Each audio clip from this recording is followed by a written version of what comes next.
Assalamualaikum warahmatullahi wabarakatuh. Pada video kali ini, kami akan membahas tentang fungsi dan tanggung jawab kepala sekolah sebagai administrator. Adapun anggotanya yaitu saya sendiri Sylvie Widianingsih dan rekan saya Rahmat Agung Giantara. Nah, sebelum kita membahas materi, kita akan membahas peta konsep yang akan dijelaskan. Yang pertama, A. Kepala sekolah sebagai penanggung jawab. Yang B. Kepala sekolah sebagai pimpinan sekolah. Yang C. Peran kepala sekolah sebagai supervisor. Dan D. Syarat menjadi kepala sekolah. Selanjutnya, materi pertama akan dibacakan oleh rekan saya yaitu Rahmat Agung Giantara.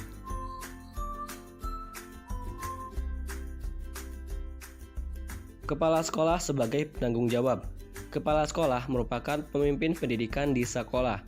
Sebagai pemimpin pendidikan, kepala sekolah memiliki sejumlah tugas dan tanggung jawab. Terlaksana tidaknya tujuan pendidikan sangat tergantung pada kecakapan dan kebijakan kepala sekolah dalam memimpin suatu sekolah atau lembaga yang dinaunginya. Keberhasilan pendidikan di sekolah sangat ditentukan oleh keberhasilan kepala sekolah dalam mengelola tenaga kependidikan yang tersedia di dalamnya. Kepala sekolah adalah guru yang mendapat tugas tambahan sebagai kepala sekolah.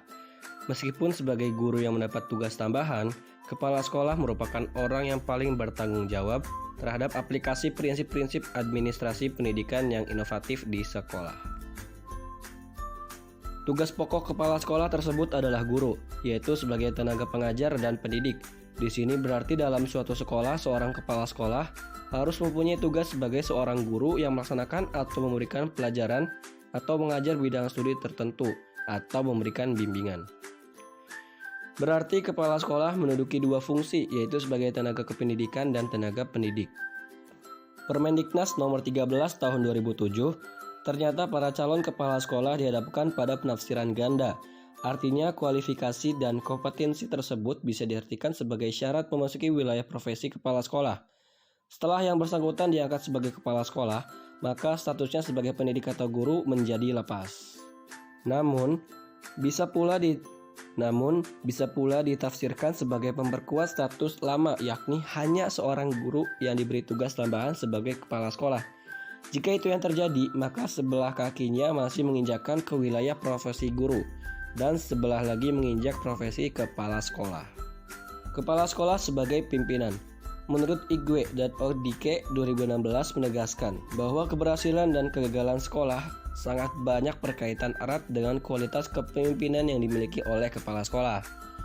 Oleh karena itu, sekolah sebagai organisasi pendidikan harus dipimpin kepala sekolah yang dapat memfungsikan peran kepemimpinannya dengan sangat baik. Peran utama kepala sekolah adalah peran sebagai pemimpin pendidikan. Kepemimpinan pendidikan harus mengacu pada kualitas tertentu yang harus dimiliki kepala sekolah untuk dapat mengembang tanggung jawabnya agar kepemimpinan pendidikannya berhasil. Kualitas itu adalah yang pertama, kepala sekolah harus tahu persis apa yang diinginkannya atau kita bisa sebut dengan visi. Kedua, kepala sekolah harus memiliki sejumlah kompetensi untuk melaksanakan misi. Ketiga, kepala sekolah harus memiliki karakter tertentu yang menunjukkan integritasnya. Dan yang keempat, kepala sekolah harus memiliki sejumlah keyakinan untuk dapat berkinerja sebagaimana yang dituntut baginya yang bersumber dari nilai-nilai agama dan moral yang dianutnya. Menurut Igwe dan Odike menegaskan bahwa keberhasilan dan kegagalan kepala sekolah sebagai pemimpin pendidikan memiliki 4 fungsi, yaitu managing the teaching learning program atau mengelola program belajar mengajar. 2. Design the organization to emphasize collaborative decision making process among different stakeholders atau merancang organisasi untuk menekankan proses pengambilan keputusan kolaboratif di antara pemangku kepentingan yang berbeda. Ketiga, developing an academic school vision and giving direction atau mengembangkan visi akademik sekolah dan memberikan arahan. Dan D. Understanding and developing teachers atau memahami dan mengembangkan guru. Menurut penyelenggaraan kegiatan pendidikan memerlukan adanya dana. Pemimpin pendidikan perlu mengetahui dan mempelajari peraturan-peraturan yang berlaku mengenai penggunaan, pertanggungjawaban, cara penyimpanan, pembukuan, dan banyak lagi aspek lainnya mengenai keuangan. dapat dilihat dalam dua pengertian. A. Administrasi keuangan dalam arti sempit, yaitu segala pencatatan masuk dan keluarnya keuangan untuk membiayai suatu kegiatan organisasi kerja yang berupa tata usaha atau tata pembukuan keuangan. B. Administrasi keuangan dalam arti luas, yaitu kebijakan dalam pengadaan dan penggunaan keuangan untuk mewujudkan kegiatan organisasi kerja yang berupa kegiatan perencanaan, pengaturan, pertanggungjawaban, dan pengawasan keuangan. Penyusunan anggaran disusun dalam bentuk anggaran pendapatan dan belanja negara (APBN) di tingkat pusat dan anggaran dan pendapatan belanja daerah (APBD) untuk tingkat wilayah atau daerah. APBN terdiri atas dua jenis anggaran, yaitu anggaran rutin dan anggaran pembangunan. Anggaran rutin adalah dana APBN yang diperuntukkan bagi kegiatan rutin. Kegiatan rutin ini meliputi kegiatan yang berlangsung setiap tahun seperti gaji, biaya kantor, biaya telepon, biaya pemeliharaan gedung, dan sebagainya. Yang C. Peran sekolah sebagai supervisor. Menurut Mulia, tahun 2009, supervisi merupakan suatu proses yang dirancang secara khusus untuk membantu para guru dan supervisor dalam mempelajari tugas sehari-hari sekolah agar dapat menggunakan pengetahuannya dan kemampuannya untuk memberikan layanan yang lebih baik pada orang tua, peserta didik, dan sekolah, serta berupaya menjadikan sekolah sebagai masyarakat belajar yang lebih efektif. Kepala sekolah sebagai supervisor memiliki beban peran dan tanggung jawab dalam memantau, membina, dan memperbaiki proses belajar mengajar di kelas atau di sekolah. Bahwa kepala sekolah adalah supervisor yang membantu guru secara individual ataupun kelompok untuk memperbaiki pengajaran dan kurikulum serta aspek pengembangan guru.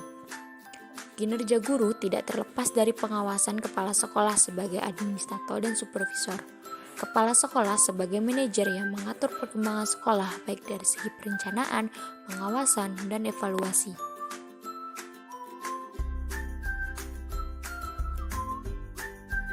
Mengacu pada pasal 15 Permendikbud nomor 6 tahun 2018 tentang penugasan guru sebagai kepala sekolah, dinyatakan jika tugas pokok dan fungsi kepala sekolah ialah sebagai berikut. Yang pertama, beban kerja kepala sekolah seluruhnya untuk melaksanakan tugas pokok manajerial, pengawasan kewirausahaan, dan supervisi kepada guru dan tenaga kependidikan.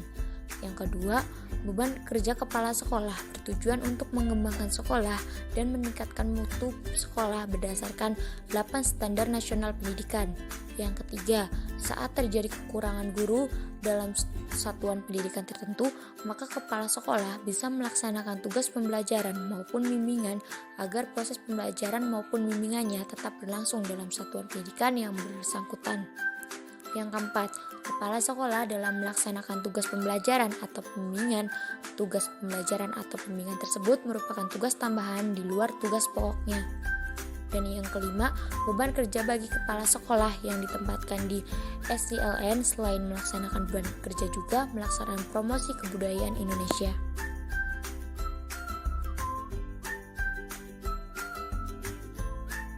Adapun prinsip umum yang harus menjadi landasan kepala sekolah dalam melakukan supervisi, yaitu yang pertama, hubungan antara kepala sekolah sebagai supervisor dengan guru adalah hubungan kolegial yang sederajat dan bersifat interaktif daripada direktif sebagai hubungan antara tenaga profesional berpengalaman dengan yang kurang berpengalaman, sehingga terjalin suatu dialog berprofesional yang interaktif dalam suatu suasana yang intim dan terbuka, yang isinya bukan hanya pengarahan atau instruksi dari supervisor saja.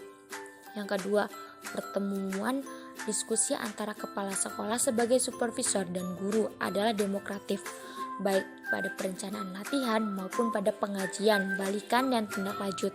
Suasana demokratif itu dapat terwujud jika kedua belah pihak dengan bebas mengemukakan pendapat dan tidak mendominasi pembicaraan, serta memiliki sifat keterbukaan untuk mengkaji semua pendapat yang dikemukakan di dalam pertemuan tersebut, dan pada akhirnya keputusan ditetapkan atas persetujuan bersama.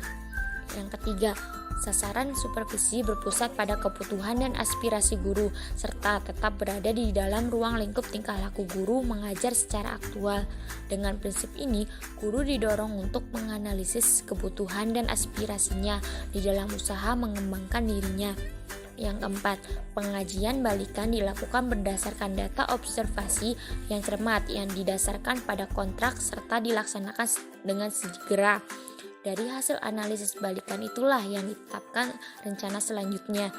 Yang kelima, mengutamakan prakarsa dan tanggung jawab guru, baik pada tahap perencanaan, pengkajian balikan, bahkan pengembalian keputusan dan tindak lanjut. Yang D. Syarat menjadi kepala sekolah. Adapun prinsip umum yang harus terbentuk syarat pelatihan cakap berdasarkan Permendikbud nomor 6 tahun 2018 adalah sebagai berikut.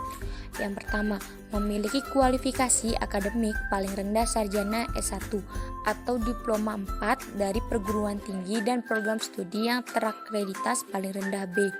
Yang kedua, memiliki sertifikat pendidik.